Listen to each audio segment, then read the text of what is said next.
It was supposed to be the perfect escape. Four friends, Malik, Zoe, Devin, and Ray packed their gear, playlists, and bad jokes into an old Jeep and drove hours into the woods. No cell service, no distractions, just the smell of pine, the crackle of firewood, and the kind of laughter that only comes from people who've known each other forever. They reached the clearing before sunset. The trees surrounded them like giants, frozen in prayer. They pitched tents, gathered sticks, and turned the silence of the forest into their own private concert. Zoe filmed everything, joking it'd be their pre-murder documentary. Devin made ghost noises. Ray rolled his eyes and carved his initials into a log. Malik lit the first flame. By nightfall, they were toasting marshmallows, laughing until they cried, and throwing stories into the fire like kindling. The flames danced higher than they should have, casting their faces in golden flashes as if the woods were taking snapshots. No one noticed the faint rustling in the trees behind them. Not yet. It wasn't until the second night that Zoe said it. "Do you ever feel like something's watching us?" She was staring into the woods. The laughter died down. Devin cracked a joke, but nobody laughed. That night, Zoe woke up to pee. She crept out of her tent barefoot, flashlight trembling in her hand. The woods pressed in around her like a held breath. Then, just past the edge of her light beam movement, a figure. She squinted and froze. It was her, standing between two trees. Same hoodie, same flashlight, same expression. The other Zoe smiled. Not warmly, not human. Then vanished without a sound. Zoe didn't speak of it. Maybe she was tired.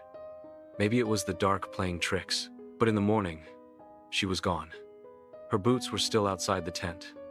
Her flashlight lay dead in the dirt. They searched until sunset, and then she walked out of the woods, calm, pale, smiling like nothing happened.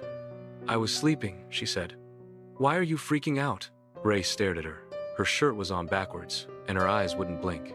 Devin started sleeping with his pocket knife. Malik didn't say it out loud, but he kept watching her. Quietly, cautiously. Things got worse. Devin found 2 toothbrushes in his bag, both wet.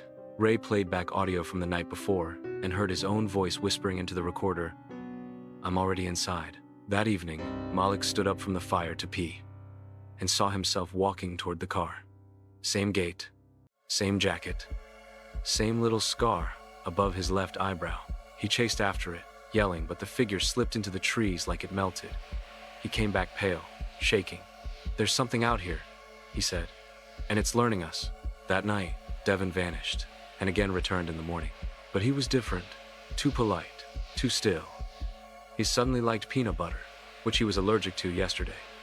Zoe watched him eat and said nothing. Ray began to write everything down in a notebook. Only 1 entry per day. Until one morning, he found 4 entries for the same date, all written in different handwriting. Each one said the same thing.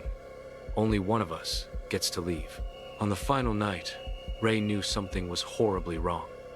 The fire no longer gave off heat. The woods felt closer, like the trees had leaned in while they slept. Zoe and Devin sat on opposite logs, staring at the flames. They didn't speak, they didn't blink. Malik hadn't moved in hours. Ray grabbed his bag and ran. No goodbyes. Just the sound of his own breath and crunching leaves behind him. And then his own voice, whispering from the trees. "You'll be next. You'll be next. You'll be next." He burst through the clearing, heart slamming against his ribs, and threw himself into the Jeep. He turned the key. The headlights flicked on and caught someone in the beam. Zoe, crying, mud-covered, real. "Ray," she gasped. "That wasn't me. You left me. Don't let it in." He froze, then slowly turned to the passenger seat, where Zoe was already sitting, smiling, and her eyes glowed softly in the dark.